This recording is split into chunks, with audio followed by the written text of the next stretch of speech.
Hello po. Kumusta ka? Busy pa rin sa abot kami na pangarap? Yes, busy po kami ngayon kasi patapos na shoot namin ang aming finale. And ayun, nalulungkot ako pero napapaka-busy na lang ako sa ngayon para hindi ko maalala na patapos na pala kami. Ano mga mamimiss mo sa cousin ko nila sa abot kami na pangarap? Lahat. As in lahat. Yung kapag sabay-sabay kami kumakain, kapag lunch break or dinner break, minsan naglalaro kami ng chess, tapos magti-tiktok kami, kung ano-ano ginagawa namin, ay sinagabanding kami. And kapag sa umaga, sabay-sabay kami nagdadasal bago mag-shoot ng mga eksena. And mostly yung bonding namin outside ng mga eksena po kasi sabay-sabay nga kami kumakain, kasi kuwentuhan kami tungkol sa mga buhay namin.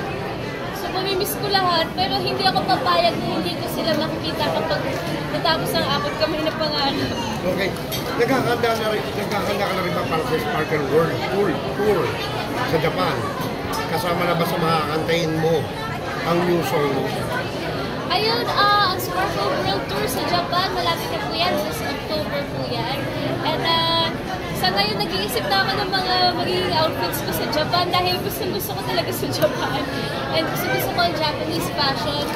And ang gusto ko, mag-abangan po natin yan kung ano makakatingin ko po doon at kung i-perform ko po doon sa Japan.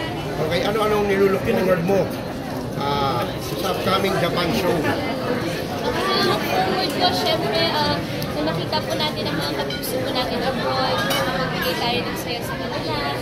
And syempre po yung magiging bonding po namin na magkakasama po kami sa Sparkle World Tour.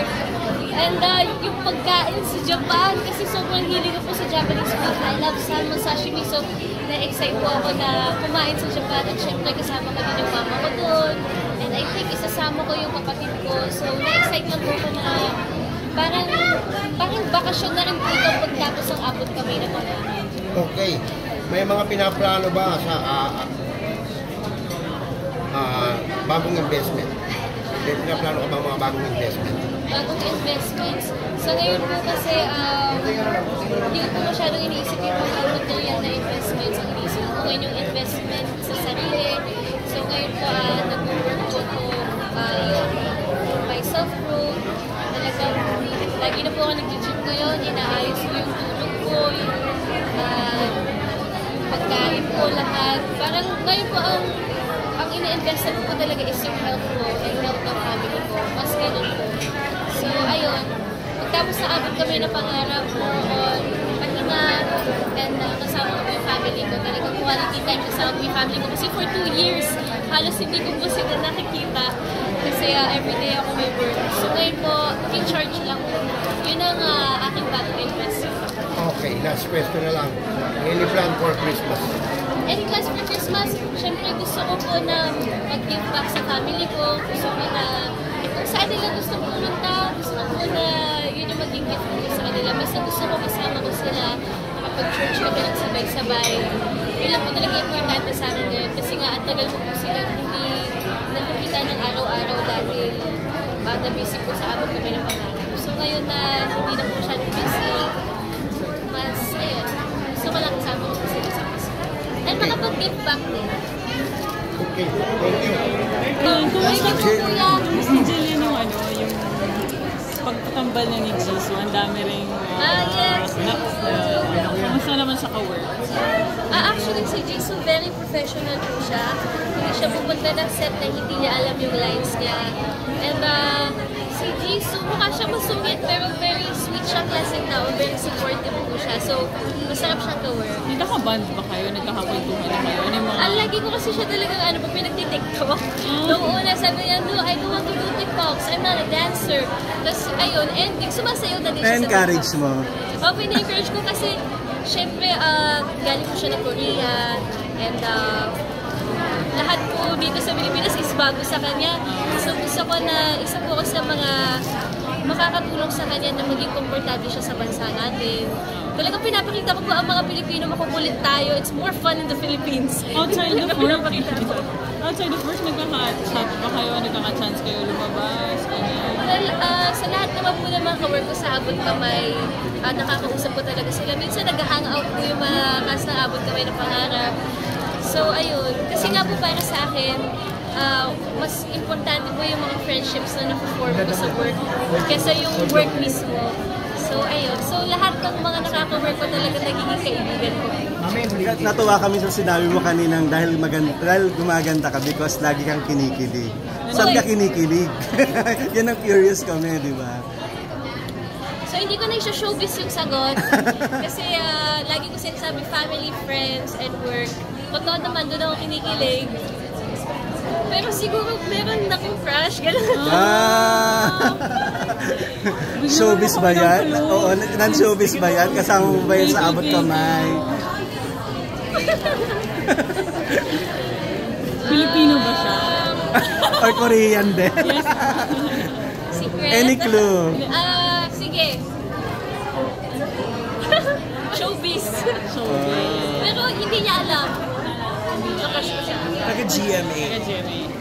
Secret. Kasama mo sa Abot Kamay? Ala, ang dami niya talaga. Sit ako dito. Wait, si crush mo, nakakausap mo naman. Nakakausap na siya. Okay, ito na lang. Naniligaw na ba? Kaibigan ko siya, pero hindi niya alam na gusto ko siya. Oh my God. Pero yun. So, hindi Pero paano pag...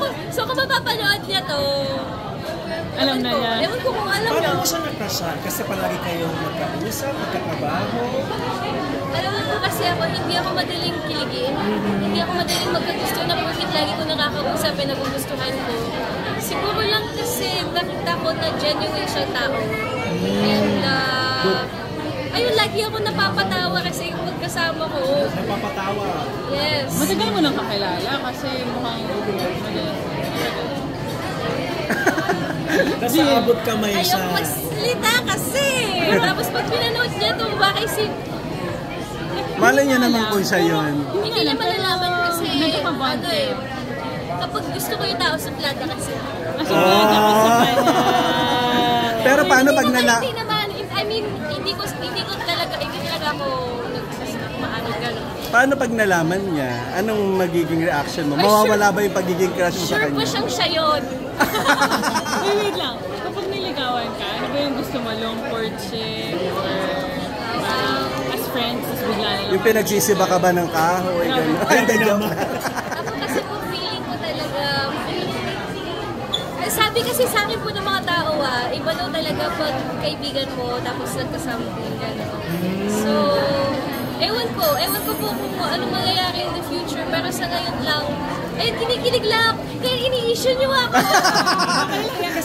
Anong sabi ni Oo, Mommy? syempre Alam natin si Mommy mo, very, Sinabi ko sa kanya. Ano reaction niya? Well, kinikilig ako. Sabi niya, sige na, minsan lang daw ako magiging bata. So, enjoy ko daw. Pero syempre, Pero allowed ka naman mag-boyfriend. alam niyo kasi mas stricto po ako sa sarili ko kaysa Sa mother stricto mo. sa akin ng mother ko. So, yung mama ko yung nagsasabi, alam mo, kailangan mo ma-experience yan. So, kung gusto mong kiligin ka. Pero ako kasi yung medyo natatakot ako na baka, ako po kasi sa kaibigan pa lang, sobra ako magmahal. So, what if sobra ako ma-inlove, baka mabaliw ako. So, medyo pinipigilan ko yung sarili ko. Pero sabi mo kasi, single ka ngayon, pero sana next year, hindi na. So, ibig sabihin talagang ready ka na for another... Ewan ko, basta. Wala bang sign na hindi ba siya nagpaparamdam na parang crush ka din niya? Ano yung medyo nasa-sense mo ba? Siguro naman mutual Wait Sa ganda mong yan, di ba?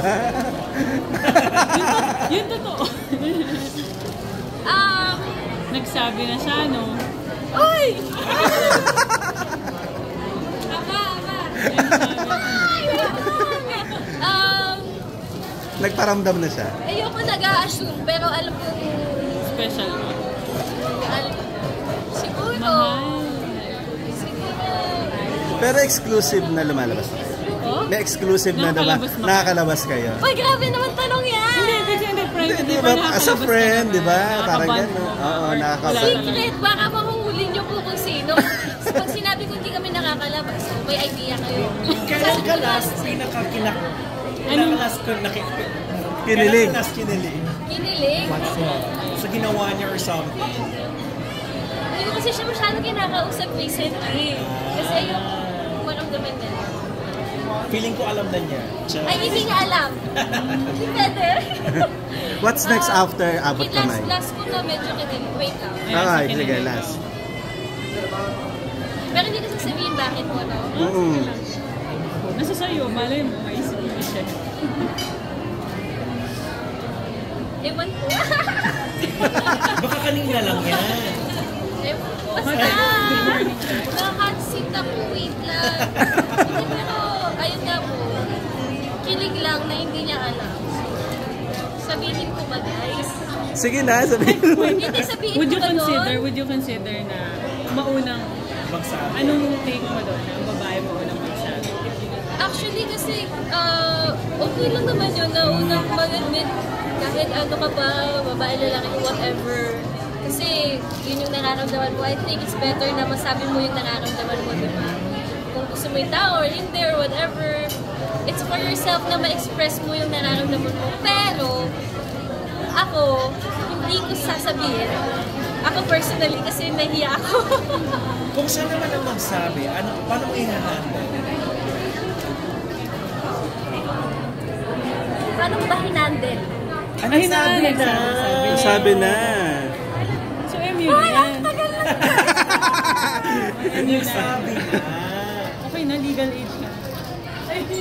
Basta, ayun, ano po ba? Kaibigan. Guys, pero huwag kayong mag-alala. Kapag nagka-boyfriend ako, kayo yung una ko sasabihin. Yes. Wow! On record. Thank you! Sila po kayo. Congratulations!